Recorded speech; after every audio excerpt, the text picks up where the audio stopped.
താമരപ്പൂ മാലയിട്ട് പൊട്ടു തൊട്ടു സൂര്യപുത്രി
ഇത്രയും നാളും കാണാൻ അമ്മ കാത്തിരുന്ന എൻ്റെ അച്ഛൻ വാക്ക് തന്നല്ലേ ഞാൻ എന്നെങ്കിലും ഒരു ദിവസം അമ്മയുടെ മുന്നിൽ കൊണ്ടുവരുമെന്ന് കൊണ്ടുവന്നു.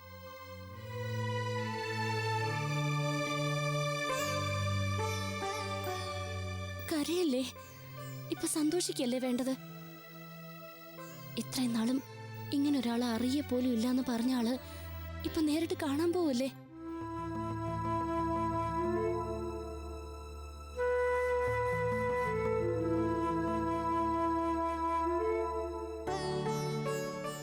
എന്തേ കണ്ടിട്ടും അറിയില്ലെന്ന് പറയോ അയാള്?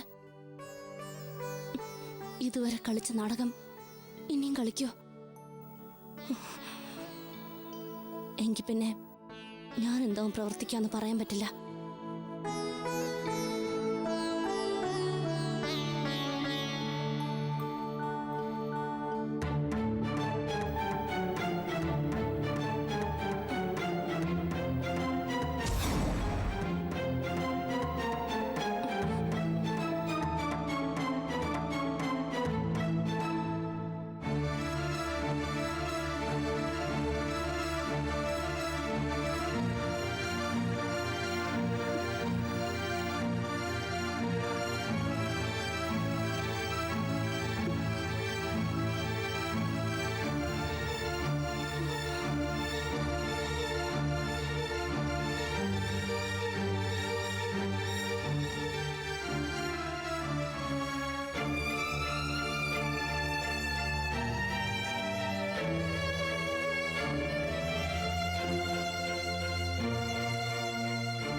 ഇപ്പോഴെങ്കിലും ഓർമ്മയിൽ തെളിയുന്നുണ്ടോ ഈ മുഖം?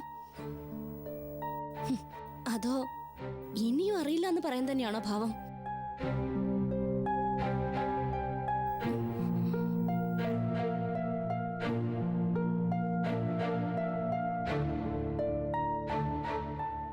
എന്താ മാഷേ, ഓർമ്മയുണ്ടോ ഞങ്ങളെയൊക്കെ?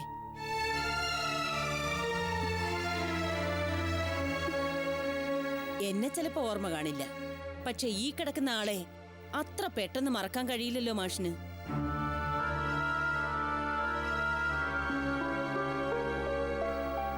ദേവി. അപ്പോ ദേവി എന്ന പേര് മറന്നിട്ടില്ല. ഇതാണോ? അതെ, ഇതാ എന്റെ അമ്മ പത്മാവതി.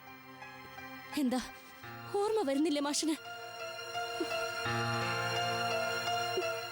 പത്മാവതിയെക്കാളും ദേവി എന്ന പേരെ മാഷിന് ഓർമ്മ വരൂ. ഇപ്പൊ കണ്ടില്ലേ, നാവിൻ തുമ്പത്ത് വന്നത് തന്നെ ആ പേരാ. ഏത് പേരിലായാലും ആളെ ഒന്ന് നേരിട്ട് കാണേണ്ടി വന്നു ഇല്ലേ മാഷെ? ചെറുപ്പകാലത്ത് കൊടുത്ത സ്നേഹം ഓർമ്മ വരാൻ. ഈ ദേവിയാണോ കുട്ടിയോട് പറഞ്ഞത് ഞാനാണ് കുട്ടിയുടെ അച്ഛനെന്ന്? ആണോ ദേവി? വേണ്ട, അതിനോട് ചോദിക്കണ്ട. അതൊന്നും മിണ്ടില്ല. മിണ്ടാനുള്ള ശേഷി ഉണ്ടായിരുന്നപ്പോഴും ഒരിക്കലും നിങ്ങളുടെ പേര് ദേവിയെടുത്തി പറഞ്ഞിട്ടില്ല ആരോടും. നിങ്ങളെ ഒരിക്കലും തിരഞ്ഞൊന്നു വരാൻ പോലും ദേവിയെടുത്തി തുനിഞ്ഞില്ല. നിങ്ങളുടെ ജീവിതം തകരുമല്ലോ എന്നോർത്ത്.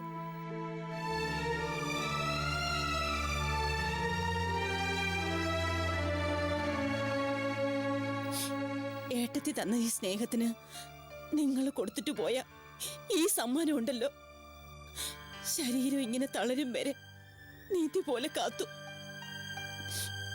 എല്ലാവരും കുറ്റപ്പെടുത്തിയപ്പോ, അവഗണിച്ചപ്പോ ഒരേ ഒരു ആശ്വാസം കണ്ടെത്തിയത് ഇവളില്ല. വീട്ടിൽ നിന്ന് വരെ അടിച്ചിറക്കി വിട്ടപ്പോഴും, എല്ലാം നഷ്ടപ്പെട്ട ജീവിതം വേണ്ടെന്ന് തോന്നിയപ്പോഴും ജീവിക്കാൻ പ്രേരിപ്പിച്ചത് ഇവളാ. ഇതാ ഇപ്പോഴും ജീവിക്കുന്നു. അച്ഛനില്ലാതെ വളരേണ്ടി വന്ന കുഞ്ഞിന് അച്ഛനും അമ്മയുമായി ജീവിച്ചു. മകൾക്കൊരു നേരത്തെ ആഹാരം കൊടുക്കാൻ കൂലിപ്പണി വരെ ചെയ്തു. അതൊന്നും മാഷ് അറിഞ്ഞില്ല. നല്ലൊരു കുടുംബജീവിതം കിട്ടിയപ്പോ മാഷെല്ലാം മറന്നു. ഒന്നും ഓർമ്മിപ്പിക്കാൻ ഏട്ടത്തി മാഷിനെ അന്വേഷിച്ച് നടന്നുമില്ല. ഒടുവിൽ പണി ചെയ്തിരുന്ന പാറമടയിൽ വെച്ച് ലോറിയിൽ നിന്നും വഴുതി വീണൊരു കല്ല്. ആ കല്ല എന്റെ ദേവിയെടുത്തിയുടെ നട്ടെല്ലും ജീവിതവും തകർത്തത്. പിന്നീട് എണീറ്റിട്ടില്ല എന്റെ ഏട്ടത്തി. ആരോടും ഒന്നും മിണ്ടിയില്ല.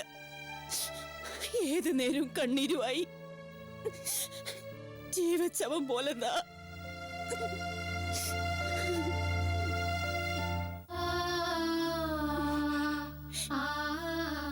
എന്താ ഇനിയെങ്കിലും ഈ നാടകം ഒന്ന് അവസാനിപ്പിച്ചൂടെ?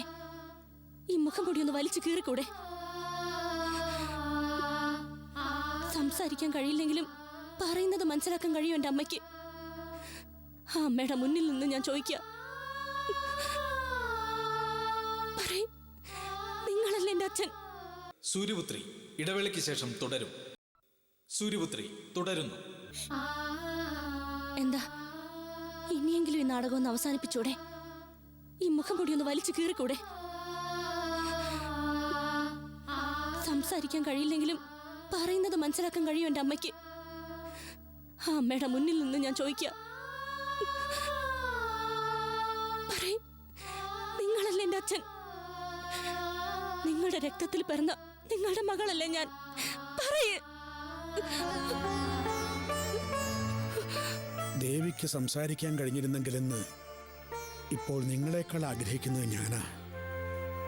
കാരണം ഞാൻ എത്ര സത്യം പറഞ്ഞാലും അതെല്ലാം കള്ളമായിട്ട് നിങ്ങൾക്ക് തോന്നും.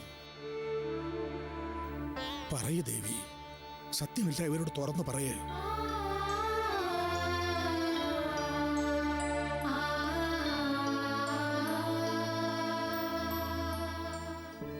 വേണ്ട മാഷേ, ഇനിയും ആ പാവത്തിനെ കരയിപ്പിക്കണ്ട. ഒന്നും മിണ്ടാൻ അവർക്ക് കഴിയാത്തത് ഒരു ഭാഗ്യമായിട്ടും കാണണ്ട. സത്യമെല്ലാം തുറന്നു പറയാൻ കഴിയുന്ന ഞാനില്ലേ ഇവിടെ? അതറിഞ്ഞിട്ടും പിന്നെ എന്തിനാ ഇങ്ങനെ ഒരു അഭിനയം? മാഷിനൊന്നും ഓർമ്മ കാണില്ല, പക്ഷെ എനിക്കെല്ലാം നല്ല ഓർമ്മയുണ്ട്. പാടവരമ്പത്തും കുന്നിന്റെ ചെരുവിലും ഒക്കെ ദേവിയടുത്തേക്ക് പണ്ട് പലവട്ടം കൂട്ടുവന്നിരുന്നത് ഞാനായിരുന്നല്ലോ. എന്നിട്ട് എന്നെ ദൂരെ നിർത്തി നിങ്ങളുടെ അടുത്തേക്ക് ഏട്ടത്തി ഓടി വരുന്നത് ഞാൻ എത്ര തവണ കണ്ടിരിക്കുന്നു.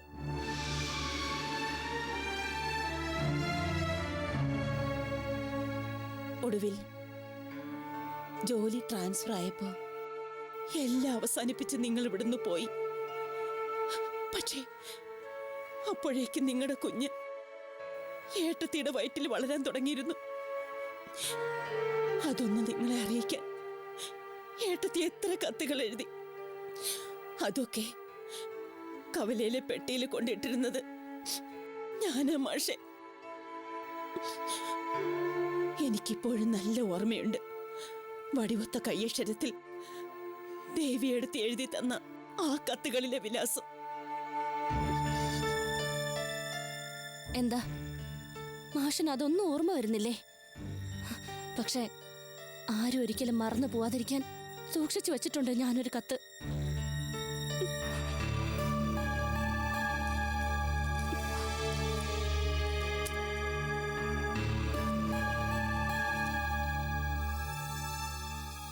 ദാ ഇതൊന്ന് വായിച്ചു നോക്ക്, ഓർമ്മ വരും.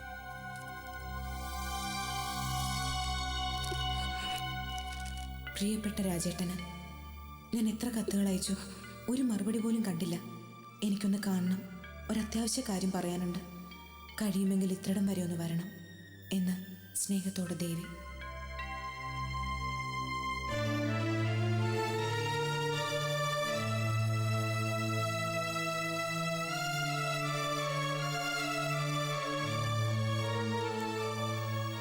എന്താ തിരിച്ചു വന്ന ഈ ഒരു കത്ത് മാത്രം പോരെ മാഷെ തെളിവായിട്ട്? പോരാ. സൂര്യപുത്രി ഇടവേളയ്ക്ക് ശേഷം തുടരും. സൂര്യപുത്രി തുടരുന്നു. എന്താ തിരിച്ചു വന്ന ഈ ഒരു കത്ത് മാത്രം പോരെ മാഷെ തെളിവായിട്ട്? പോരാ.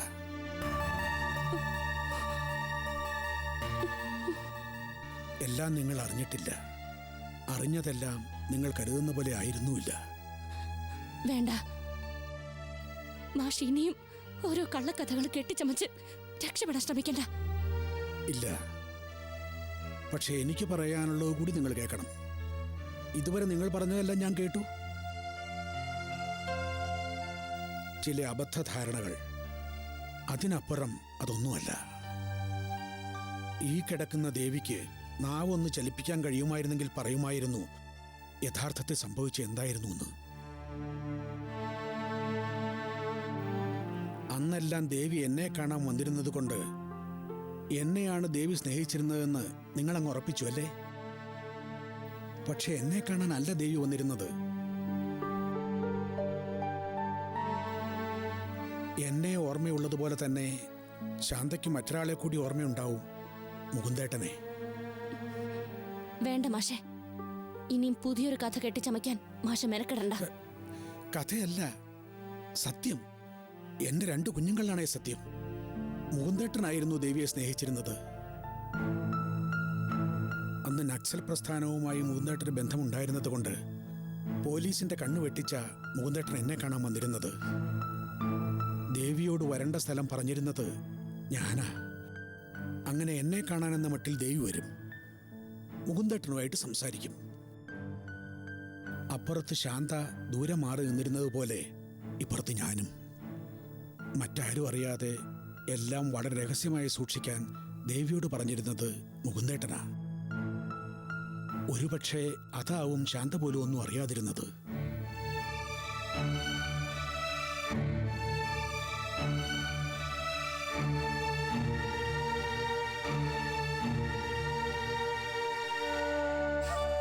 പിന്നീട് അടിയന്തരാവസ്ഥ പ്രഖ്യാപിച്ചപ്പോൾ മുകുന്ദേട്ടൻ ഒളിവിൽ പോകേണ്ടി വന്നു. ഒരുപക്ഷെ അതിനു മുമ്പാവാം ദേവിയും മുകുന്ദേട്ടനും തമ്മിൽ അടുത്തിട്ടുണ്ടാവുക. ആ സമയത്ത് ഞാൻ ട്രാൻസ്ഫറായി പോയതുകൊണ്ട് വിവരമൊന്നും അറിഞ്ഞിരുന്നുമില്ല. ഇതാണ് യഥാർത്ഥത്തിൽ സംഭവിച്ചത്. ഇതാണ് സത്യവും. അപ്പോ ഈ കത്തോ? ഇത് മാഷിന് എഴുതിയ കത്തല്ലേ? അതെ, പക്ഷെ അതൊരിക്കലും നിങ്ങൾ കരുതുന്നത് പോലെ അല്ല. ഒളിവിൽ പോയ മുകുന്ദേട്ടനെ വിവരമറിയിക്കാൻ എനിക്ക് കഴിഞ്ഞാലോ എന്ന് കരുതി ദേവി എഴുതിയതാവും. ഞാൻ സ്ഥലത്തില്ലാത്തത് കൊണ്ട് അത് തിരികെ വന്നെന്ന് മാത്രം. പത്മാവതി എന്ന പേര് കേട്ടപ്പോൾ എനിക്ക് മനസ്സിലായില്ലെന്നത് സത്യം.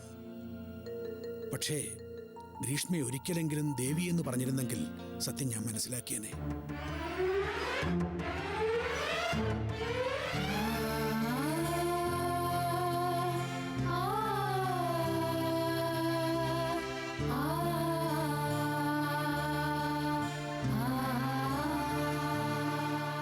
മുകുന്ദേട്ടൻ ഇപ്പം എവിടെയുണ്ടെന്ന് എനിക്കറിയാം. ദേവിക്കല്ലേ സംസാരിക്കാൻ കഴിയാത്തുള്ളൂ. മുകുന്ദേട്ടൻ പറയില്ലേ സത്യമല്ല?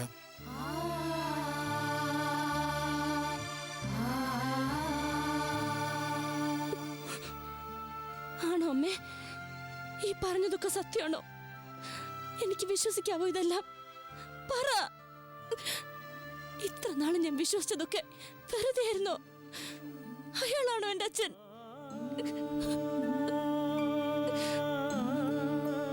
വേണ്ട, വിശ്വസിക്കാൻ കഴിയുന്നില്ലെങ്കിൽ കുട്ടി ഇപ്പൊ ഇതൊന്നും വിശ്വസിക്കണ്ട. ജീവിച്ചിരിപ്പുണ്ടല്ലോ മുകുന്ദേട്ടൻ. ചോദിക്കാം, നമുക്ക് എല്ലാം ചോദിച്ചറിയാം.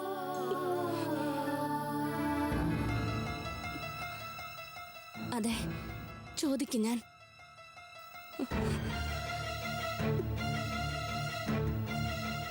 എന്നിട്ട് അതാണ് സത്യമെങ്കിൽ ഇതുവരെ എന്റെ മനസ്സിനെ കീഴ്മേൽ മറിച്ച അയാളെ ഞാനിവിടെ കൊണ്ടുവരും. അമ്മയുടെ മുമ്പിൽ നിർത്തും. എല്ലാം തുറന്ന് പറയിപ്പിക്കും അയാളെ കൊണ്ട്. എനിക്കത് കേൾക്കണം.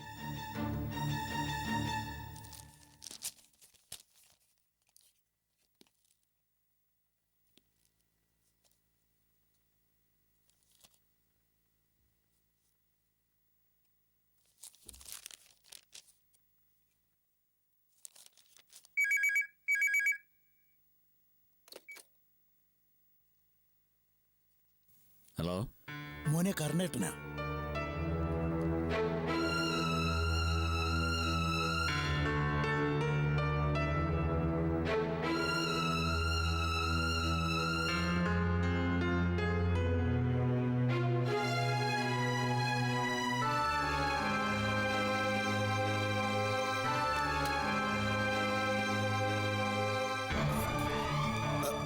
എവിടേക്കാ മോനെ?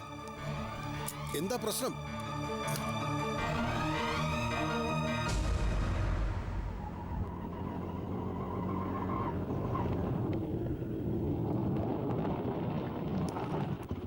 എത്രയാ? 20.